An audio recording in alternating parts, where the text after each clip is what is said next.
j'espère que vous allez bien.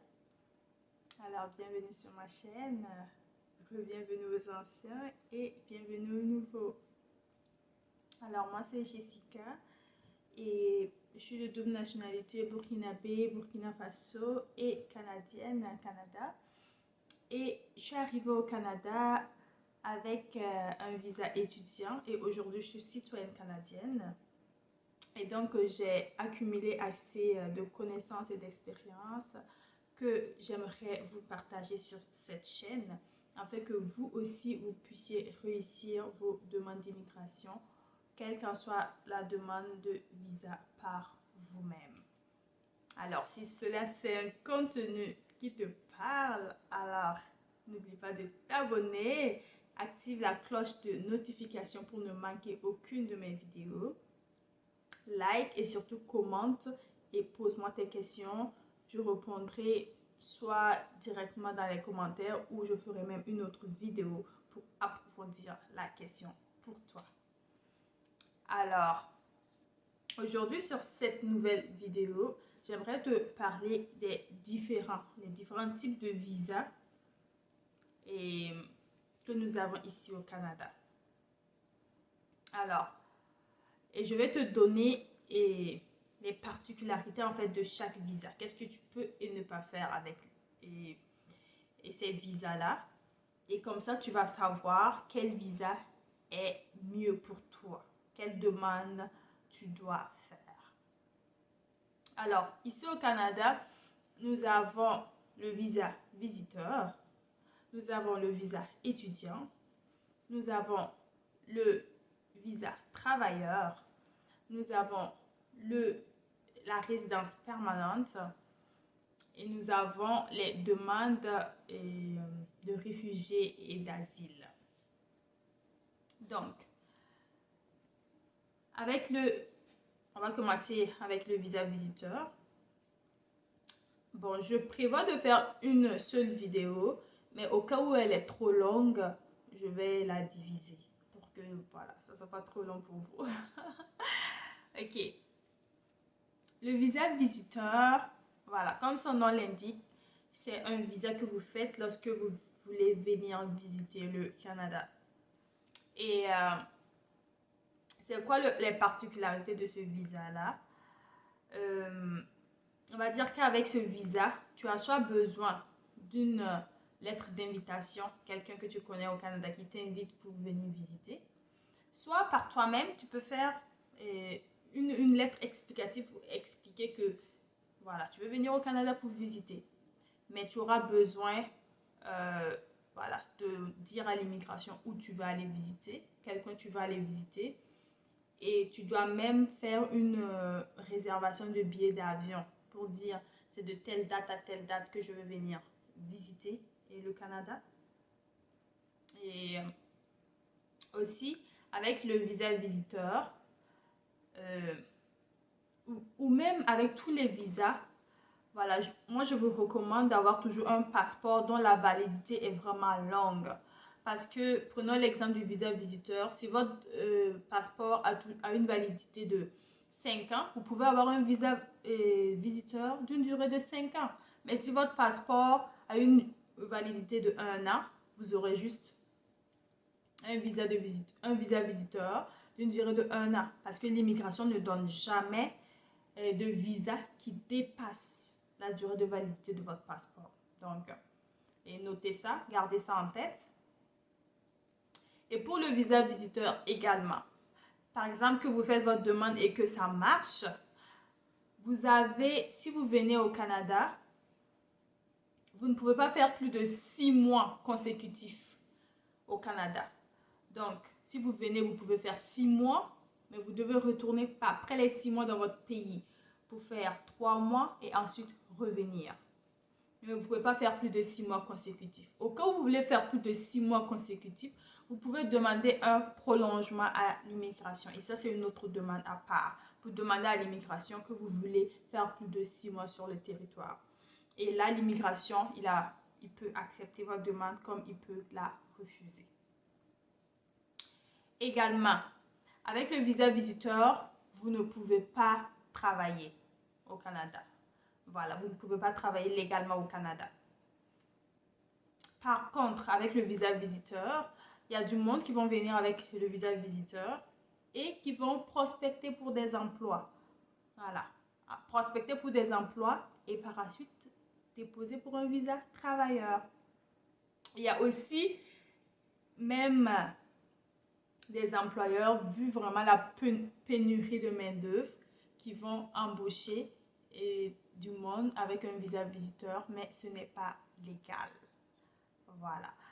Et c'est ça les particularités du visa visiteur.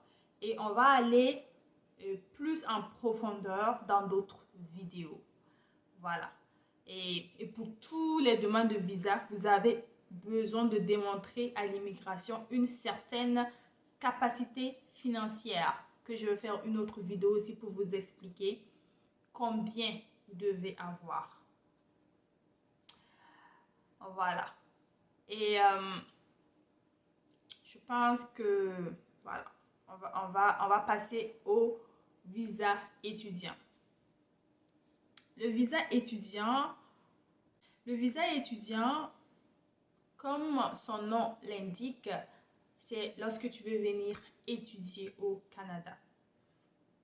Et pour venir étudier au Canada, pour avoir un visa étudiant, tu dois être inscrit dans une université, un collège, une école canadienne. Et cette école va te délivrer un document d'inscription que tu vas joindre à ta demande. Et voilà, qui va permettre à l'immigration de savoir que tu viens vraiment étudier, tu es accepté dans une université, un collège ou une école canadienne. Et voilà, et l'immigration va ainsi accepter ta demande ou l'immigration peut aussi la refuser. Mais il faut, si tu n'as pas ce document, c'est sûr qu'elle sera refusée d'office. Donc, pour venir étudier au Canada, tu dois d'abord faire des recherches d'université, de collège, pour venir étudier. Faire une demande, soumettre tes relevés de notes, et voilà, ils vont te demander certaines choses à soumettre, que tu vas soumettre. Et après cela, ils vont te donner une réponse que tu as acceptée. Là, tu entames maintenant ta demande de visa. Et voilà, je pourrais aussi revenir sur ça dans une autre vidéo.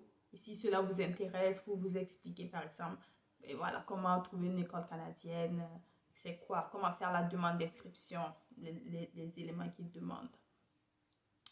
Vous pourrez me le dire en commentaire si cela vous intéresse. Aussi, avec le visa étudiant, vous avez le droit de travailler. L'immigration va vous donner le droit de travailler 20 heures par semaine pendant vos études. Mais par exemple, pendant les vacances, vous pouvez travailler même 200 heures par semaine si vous êtes capable de le faire. Donc, il n'y a pas de restriction pendant les vacances, mais pendant les mois de cours, tu ne dois pas dépasser 20 heures par semaine. Ça, c'est pour rester légal. Voilà. Rester dans la légalité. Et c'est ça que voilà, l'immigration te donne. Mais bien sûr, il y a toujours du monde qui ne respecte pas cela, qui souvent dépasse. Et si l'immigration te pointe dans ce cas-là, voilà, tu peux être malheureusement rapatrié. Le troisième, on va dire le visa travailleur. Voilà, comme son nom l'indique, si tu veux venir travailler directement au Canada, tu vas opter pour le visa travailleur. Et le visa travailleur, ce dont tu as besoin, c'est d'avoir une offre d'emploi d'un employeur canadien. Et dans une autre vidéo, je pourrais te montrer comment trouver un employeur canadien. Et aussi, voilà, le visa travailleur, ça sera, voilà, l'immigration, il peut te donner Voilà, le nombre d'années, ça dépend. Ça dépend de ton emploi. Et puis, tu peux également aussi prolonger ton visa travailleur. Et une chose que je n'ai pas dite avec le visa étudiant, c'est que si le visa étudiant, la durée de validité est en fonction de la durée de tes études. Voilà, et puis aussi de ton passeport. Ils ne vont pas jamais donner au-delà de la date de validité du passeport. Mais c'est en fonction de tes études. Mais au cas où, par exemple, tes études sont de 3 ans ou 4 ans et que l'immigration te donne 2 ans, après les 2 ans, tu peux faire une demande de prolongation. Voilà, et l'immigration va accepter pour que, voilà, ils vont juste te prolonger. Tu vas juste prouver que tu es toujours aux études et que tu as besoin de plus de temps pour terminer tes études. Aussi, une chose que je n'ai pas dite, c'est qu'avec le visa étudiant, lorsque tu étudies au Canada et que tu finis d'étudier au Canada, que tu as ton diplôme canadien, tu as le droit à un visa travailleur post-diplôme.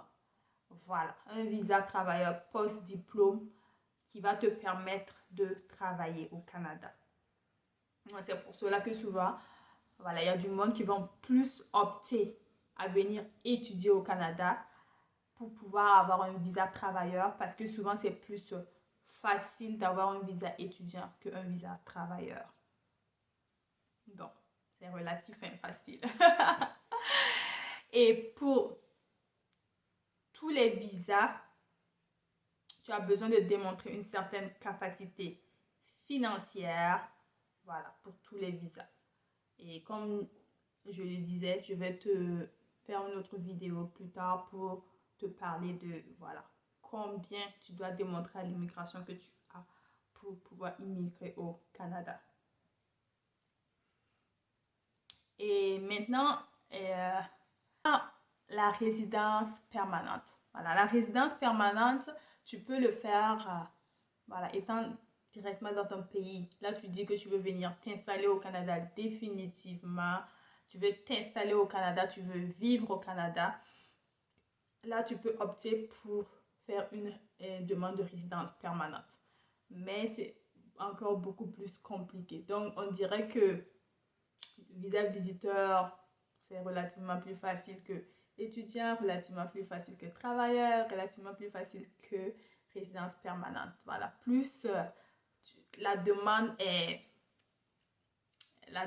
élevée, plus c'est comme un peu plus compliqué. Il y a beaucoup plus de documents qui vont te demander, beaucoup plus de justificatifs et les délais aussi, ça prend beaucoup plus de temps. Donc, mais tu peux aussi faire une demande de résidence permanente quand tu es déjà au Canada, que tu travailles au Canada. Voilà, tu peux aussi faire une demande de résidence permanente en ce moment-là. Donc, la résidence permanente, ça va être aussi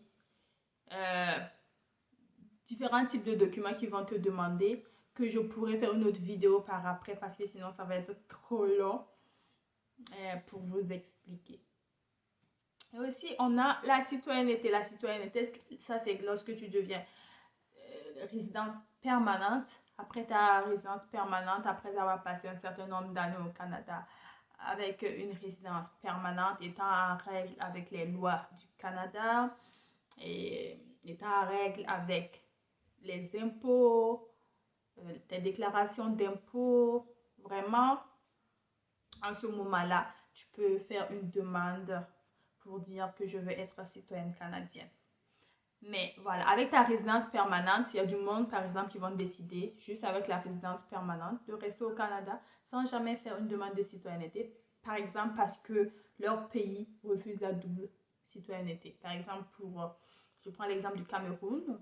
Le Cameroun, eux, ils refusent la double citoyenneté. Donc, il y a des citoyens camerounais qui vont dire « Oh, je vais juste garder la résidence permanente parce que je ne vais pas perdre ma nationalité camerounaise. » Mais il y en a aussi qui disent « Ok, je vais lâcher ma citoyenneté camerounaise pour prendre la citoyenneté canadienne. » Mais moi, étant Burkina Faso, eh bien, nous, on est permis de prendre la double nationalité, donc je ne perds aucune de mes citoyennetés. Voilà. Donc, et maintenant, il y a aussi les demandes d'asile et puis voilà, les demandes de réfugiés et d'asile. Les réfugiés, voilà, comme son nom l'indique, si vous êtes un réfugié, ça peut être un réfugié de guerre, dans votre pays, votre vie en danger, etc., etc. Vous pouvez faire une demande d'asile pour venir au Canada. Eh bien, la vidéo est assez longue, donc je pense que je vais m'arrêter là. Et au courant d'autres vidéos, je vais maintenant rentrer en profondeur dans d'autres aspects de chaque visa. Eh bien, vous n'oubliez pas de liker, de vous abonner, surtout appuyer la cloche de notification pour ne pas manquer voilà d'autres vidéos. Voilà, je vous donne vraiment des contenus de valeur. Donc, n'hésitez pas à vous abonner. Et surtout, écrivez-moi en commentaire les questions que vous avez. Je vais vous répondre ou faire une vidéo, comme je le dis, pour voilà, donner de plus amples explications. Alors, on se revoit à la prochaine vidéo. Bye bye.